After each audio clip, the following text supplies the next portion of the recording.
Hey, it's Chris from Line Punch Forge. Today I'm going to be working on talking about these guys, the Microsaw.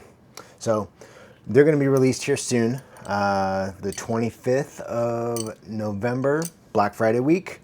I've got a pink one, I've got like a green, tealish turquoise one, and the blue one. So the idea behind this video is to educate you guys on what this is. First thing I'm going to talk about is the size. Obviously you can see that it fits in my hand here relatively small. This is the Microsaw. This is a full-size saw frame.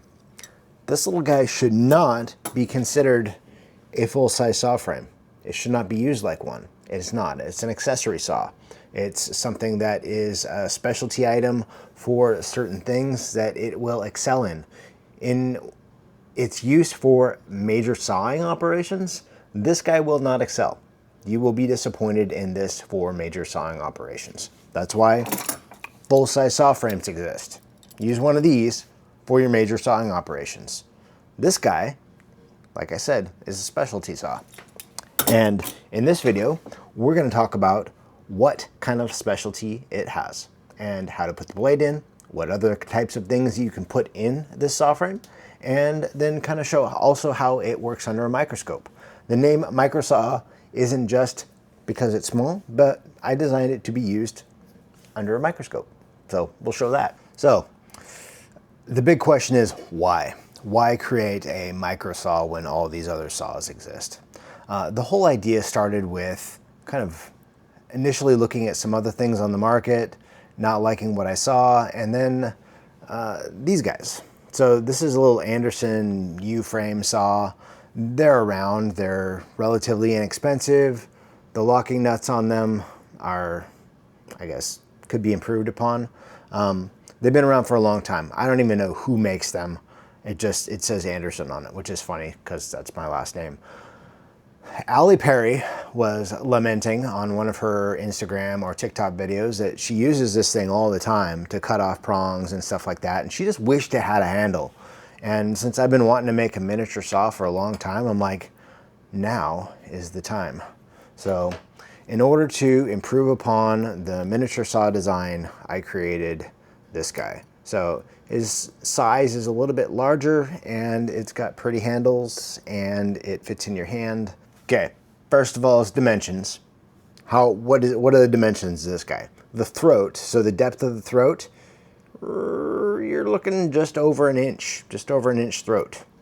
And for the height of the saw frame inside here is right around just over 2.5 inches. So 1 inch by 2.5 inch is your saw insides.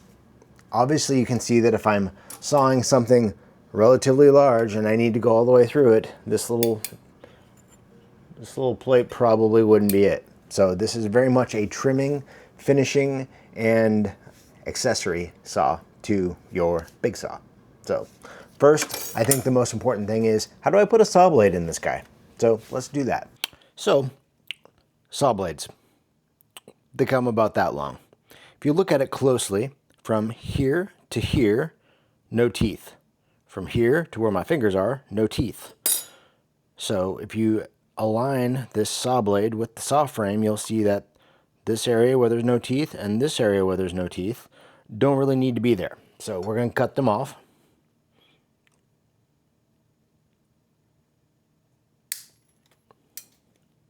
Just enough to make sure that when you're doing this, you leave enough room for the locking tabs and all that. So snip that off. There is my saw blade cut down. So those areas that didn't have teeth are no longer there. I got a little showing on this side and tiny bit showing on this side. I'm going to arrange my saw blade so it's in the right orientation so that the saw blade looks like it's got a Christmas tree type pattern. I'm going to open up my frame. And what you'll see when you look at it is frame, titanium locking tab, screw. Frame, titanium locking tab, screw. Your blade is going to go in between that titanium locking tab and the frame. So to have a proper orientation of the saw frame and the saw blade, my eyes can see that That looks like a Christmas tree. I'm going to open this up. My tab should separate pretty easily for me to get my blade in there. And then once it's in there, I'm going to lock it down.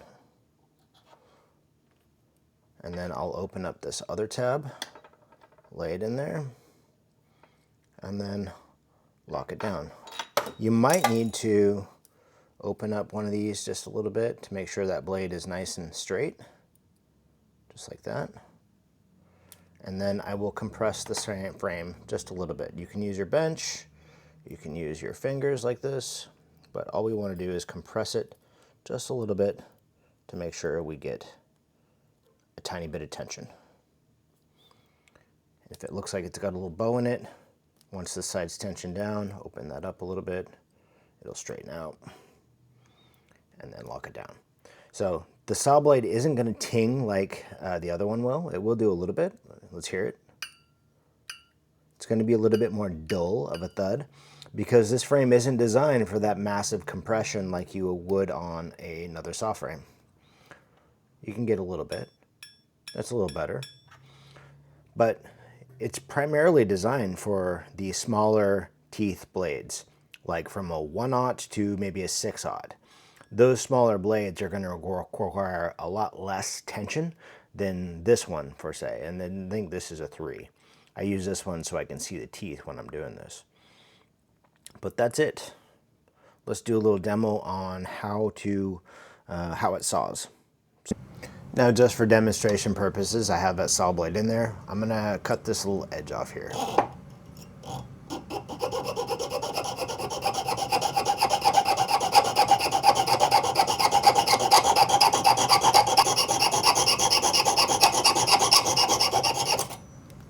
This is pretty thick stuff. I think this is 16 gauge bronze. So that little 4/0 blade made some quick work there. But where this is going to be nice is saw blade filing. So I'm going to set my saw blade right on the side of the metal, and I'm going to use it to file the side of my metal for finishing. I can use it for chamfering, so taking a hard edge off, rounding it. If you don't have a file or you want to get into an area that a file won't go into, you can thread your saw blade through that area and use the side of the teeth to do a little bit of filing. See a little file work there. So besides saw blades, we have a couple other options. Some of them I have linked to the product description.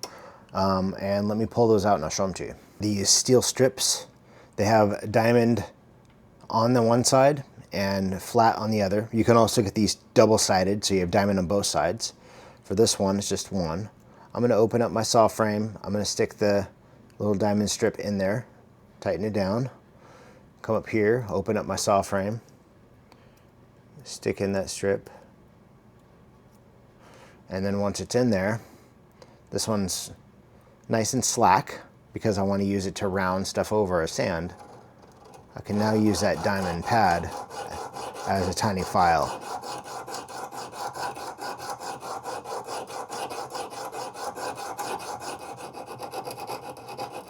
So it's a stainless steel strip with diamond on one side. Like I said, you can also get them diamond on two sides.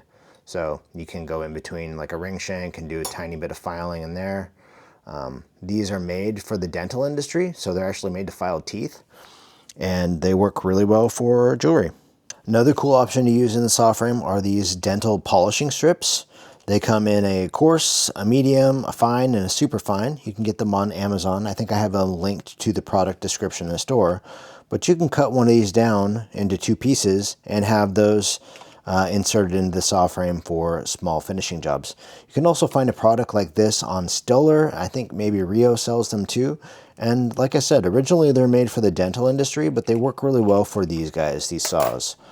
The whole idea is to use this as a finishing tool or a trimming tool. And then let me show you what it looks like underneath a microscope. Okay, say for example, I have a ring in here in my little ball vise, and my microscope is here, and I wanted to do some sort of sawing. My saw frame, even if this is maybe a 4-inch depth, my saw frame gets in here and it knocks into the lens of my microscope.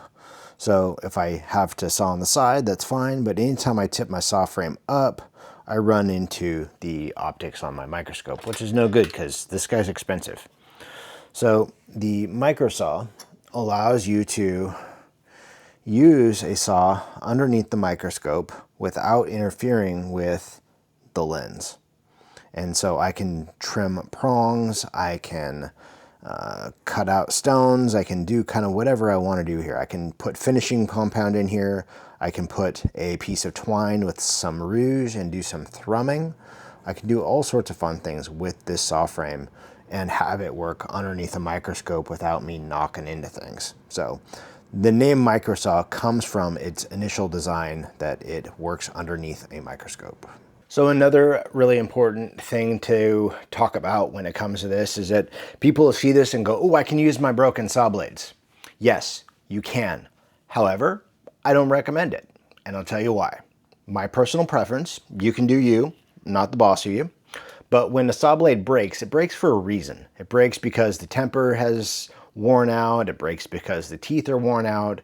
It breaks for some reason like that. So do you really want to put something that you've broken into a tool that you plan on using kind of on a very detailed level? Or do you want to put in a new saw blade? This doesn't waste any saw blade. It just takes the little non-tooth sections off of the saw blade and uses it in this frame. So you're not really wasting anything, you're just trimming it down slightly in order to fit in here. The part you're trimming off doesn't have teeth anyway. So my thought is I wouldn't use broken saw blades, but I'm not the boss of you. You can do whatever you want. If it works for you, cool. There's no right or wrong way to do this. Just my personal preference. So yeah, let's move on. My biggest fear with releasing a product like this is that people will buy it and think that it's going to be used like a full-size saw. You've heard me say it before, I'll say it again. This is not a full-size saw. And this is a specialty tool that somebody needs to decide whether or not something like this is going to work for them in their studio. The last thing I want to do is produce a product that just is out there for the sake of producing a product. That's the last thing. So, Line Punch Forge Microsaw. I'm probably the worst salesman ever when it comes to it, but I want people to have realistic expectations on what to expect when they come to buy a tool and use it and have it be something that they really, really want in their studio. The first release of these is going to have the 3 different color handles, and then eventually I may do some other handles and I may do some custom finishes and stuff like that, but I have 100 of them ready to go for Black Friday. The 100 that I have ready to go and made are going to be the test run to see whether or not this product is marketable, to see whether or not they sell well enough for me to continue making them. But regardless of that, I still wanted to make a video telling you guys what it is, what to expect, what it isn't, and what it can be for you. So I'd love to hear your guys' thoughts. What would you put in here if you had one of these, and how would you use it? So that's what I'm putting out to you guys. I appreciate you watching, and with all your support, I feel grateful to have found a community like this, and I appreciate every single one of you. We'll talk to you soon.